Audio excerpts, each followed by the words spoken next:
শোনো, কালকের ঘটনাটা অনেকের কাছে অবৈধ, অনৈতিক, আবার কি ফৌজদারি অপরাধ, এটা হচ্ছে শান্তির ছেলে বলছে, এটা আমার বার্তা নয়। আবার পশ্চিমবঙ্গে বিজেপির দালাল, যেমন ব্রিটিশের দালাল আরএসএস ছিল, তেমন বাংলার পরে বাংলার বিজেপির দালালরা রয়েছে। তাদের কাছে খুব খারাপ লেগেছে যে মমতা বন্দ্যোপাধ্যায় এটা কেন করলো। কারণ আমার বাংলার মা, কাকিমা, কাকু, জেঠু, দাদু যারা বাংলার মাটিতে জন্মেছে, বাংলার মনীষীদের সংবিধান পড়ে বড় হয়েছে, তারা মনে করছে যে একদম ঠিক করেছে মমতা বন্দ্যোপাধ্যায়। কারণ মমতা বন্দ্যোপাধ্যায় যেটা কাল করেছে সেটা হচ্ছে একটা সাংবিধানিক অধিকার ওনার। কারণ উনি হলেন একজন রাজ্যের প্রশাসনের প্রধান। কারণ ওনার সেই অধিকার রয়েছে দেশের সংবিধান রক্ষা করার।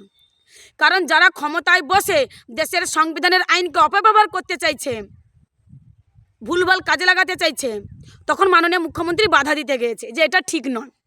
আপনি রেড করবেন, নোটিশ করে করবেন, যেটা সংবিধানে লেখা রয়েছে। এমনকি মহান ব্যক্তি দেশের ক্ষমতায় বসেছেন, দেশের সংবিধানের উপরে আপনি কথা বলবেন। আজকে নোটিশ ছাড়া তৃণমূল কংগ্রেসের দলীয় অফিসে হানা দিয়েছেন, কালকে হয়তো কারোর বেডরুমে গিয়ে হানা দেবে ইডি।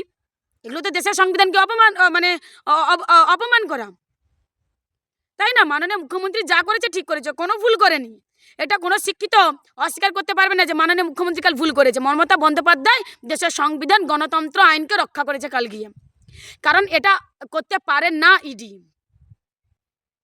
করতে পারে না, অমিত শাহের দালাল এটা করতে পারে না। আমি যতটুকু জানি যে কেন্দ্রীয় এজেন্সি যখন কোথাও তল্লাশি করতে হবে সেখানে নোটিশ করতে হয়, দিনের আলোয় করতে হয়, পুলিশকে জানিয়ে করতে হয়।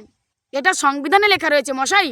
মানে এমন অবস্থা হয়েছে, বিজেপি ক্ষমতায় আসার পরে দেশের সংবিধানকেও পরিবর্তন করে দিতে চাইছে। তাহলে আগামী দিনে দেশের ভবিষ্যৎ কোথায় দাঁড়াবে আপনারা একবার ভাবুন। দেশের জনগণদের বলছি, আজ দেশের সংবিধানকে শেষ করতে চাইছে, কাল আপনার স্বাধীন গণতান্ত্রিকভাবে বেঁচে থাকার অধিকারটাকে ধ্বংস করে দেবে এই বিজেপি, যদি না আপনি এখনো পর্যন্ত রুখে না দাঁড়ান। তাই সময় আছে, রুখে দাঁড়ান বিজেপির বিরুদ্ধে। এই বাংলা বিরোধী, বাংলা ভাষা বিরোধী, দেশ বিরোধী, দেশের মাটিকে যারা বিদেশের মাটি থেকে অপমান করে, তাদের বিরুদ্ধে আপনাকে রুখে দাঁড়াতেই হবে যদি আপনি প্রকৃত বাংলার মনীষীদের বাণী পড়ে বড় হয়ে থাকেন।